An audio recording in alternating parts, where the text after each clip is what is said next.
3 बार आदिवासी को वोट लिए हैं, आदिवासी को क्या भला किया, आदिवासी के हित में कौन से आंदोलन किए, कई भी काम इन्होंने नहीं लिया। और उस घटना का भील प्रदेश से कोई लेना देना नहीं है। केवल राजकुमार जी ने एक हथकंडा अपनाया है, जो घटना थी राष्ट्रीय घटना का मजाक उड़ाया है और आदिवासी समाज को एक बहुत बड़ा बदनाम करने की साजिश रची है। इनके इस साजिश के खिलाफ भारत के नक्शे में भील प्रदेश बनाने का एक नक्शा डाला है कि अंग्रेजों को यहाँ से भगाना है, देश को आजाद कराना है। हमारे देशभक्त देशद्रोही काम ये कर रहे हैं। माँ का बंटवारा मैं कभी सहन नहीं करेंगे।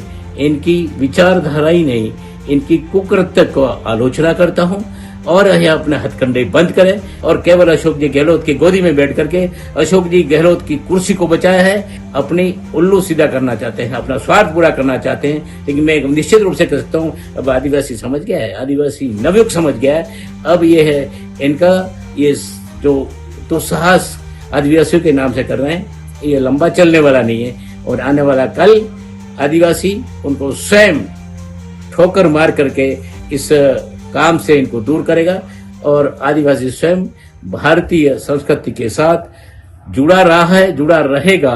चुनीलाल जी, जो सांसद हैं राजकुमार रूत, आपके जो ट्राइबल बेल्ट से हैं, डूंगरपुर बांसवाड़ा के सांसद, उन्होंने भील प्रदेश की मांग एक मैप बना के की है भारत के नक्शे पर। और उन्होंने जो मानगढ़ धाम है उसका भी उसमें कहा है कि जिस तरह से लड़ाई उस समय लड़ी गई थी, ऐसी ही लड़ाई लड़ने की आवश्यकता है। इस पर आपका क्या कहना है? नमस्कार।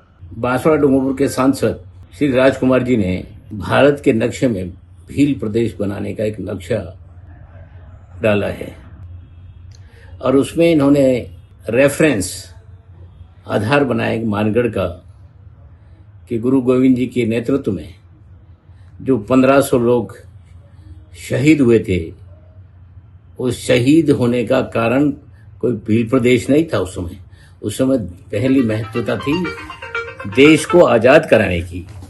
गुरु गोविंद जी ने भक्ति आंदोलन के माध्यम से उस क्षेत्र में अपने भक्तों को अपने आध्यात्मिक माध्यम से, दूनी प्रथा के माध्यम से एक जन जागृति पैदा करी थी कि अंग्रेजों को यहां से भगाना है, देश को आजाद कराना है। उस समय हमारा संपूर्ण देश अंग्रेजों के गुलाम था। संपूर्ण देश में एक आंधी चल रही थी कि हम अंग्रेजों से आजादी हमको प्राप्त करनी है। और उसी रेफरेंस में, उसी संदर्भ में आदिवासी क्षेत्र में मानगढ़ के धाम पर हमारे कई असंख्य हमारे देशभक्त इकट्ठे होकर के इन अंग्रेजों को खिलाफत की थी और वहां गोली चलाई गई थी, जिसे 1500 देशभक्त मारे गए थे। और उस घटना का भील प्रदेश से कोई लेना देना नहीं है। केवल राजकुमार जी ने एक हथकंडा अपनाया है कि मानगढ़ घटना को एक भील प्रदेश के नाम से जोड़ करके यह वो राष्ट्रीय जो घटना थी, राष्ट्रीय घटना का मजाक उड़ाया है और आदिवासी समाज को एक बहुत बड़ा बदनाम करने की साजिश रची है। मैं सबसे पहले इनके इस साजिश के खिलाफ मैं आलोचना करता हूं और क्षेत्र में इसके लिए बहुत बड़ा आंदोलन करूंगा मैं कि आदिवासी को इस तरह से भड़का करके एक देशद्रोही काम ये कर रहे हैं।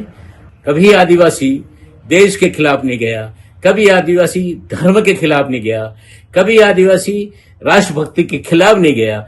लेकिन यह व्यक्ति उस आदिवासी क्षेत्र में एक राष्ट्रभक्ति के खिलाफ आदिवासियों में एक भ्रांति पैदा करना चाह रहा है कि हम इस देश से अलग अपने आप को दिखाएं, इस देश से हम धर्म के आधार पर हमारी पहचान अलग है। लेकिन आदिवासी आज नहीं, आदिवासी का इतिहास है।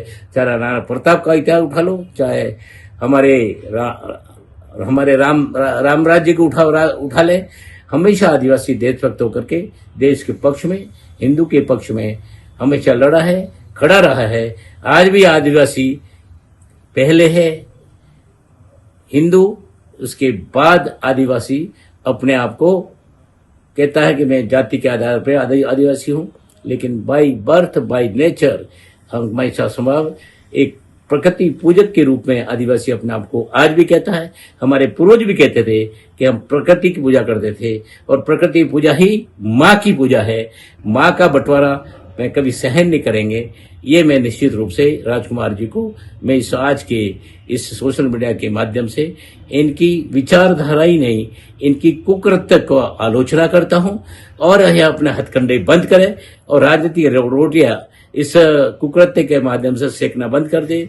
3 बार आदिवासी को वोट लिए हैं, आदिवासियों को क्या भला किया, आदिवासी के हित में कौन से आंदोलन किए, आदिवासियों के पक्ष में कौन से इसे शिक्षा के क्षेत्र में, स्वास्थ्य के क्षेत्र में, सामाजिक क्षेत्र में, रोजगार के क्षेत्र में, वह राज्य सरकार से या केंद्र सरकार से ऐसे कौन से आंदोलनात्मक काम उन्होंने हाथ में लिए, कई भी काम इन्होंने नहीं लिया और केवल अशोक जी गहलोत की गोदी में बैठ करके अशोक जी गहलोत की कुर्सी को बचाया है और आदिवासी समाज से जो वोट लिया उसका दुरुपयोग करते हुए इन्होंने कहीं न कहीं अपने व्यक्तिगत स्वार्थ के लिए आदिवासी समाज को आगे खड़ा करके अपनी उल्लू सीधा करना चाहते हैं, अपना स्वार्थ पूरा करना चाहते हैं। लेकिन मैं निश्चित रूप से कह सकता हूं अब आदिवासी समझ गया है, आदिवासी नवयुग समझ गया है।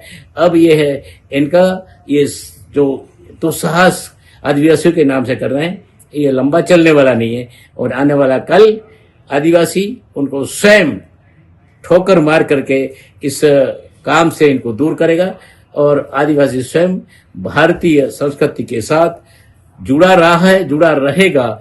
और आज हम जिस तरह से गुमराह किए जा रहे हैं उन नवी को अपने साथ लेकर के क्षेत्र में काम करेंगे, कर रहे हैं और हर क्षेत्र में जा रहा हो, चाहे डूंगरपुर हो, बांसवाड़ा हो, प्रतापगढ़ हो, उदयपुर हो, दरियाबाद हो, हर जगह समाज के साथ खड़ा होकर के हमारी डबल इंजन की सरकार दिल्ली और राजस्थान की जो भी काम हम कर रहे हैं इनकी भलाई के लिए कर रहे हैं।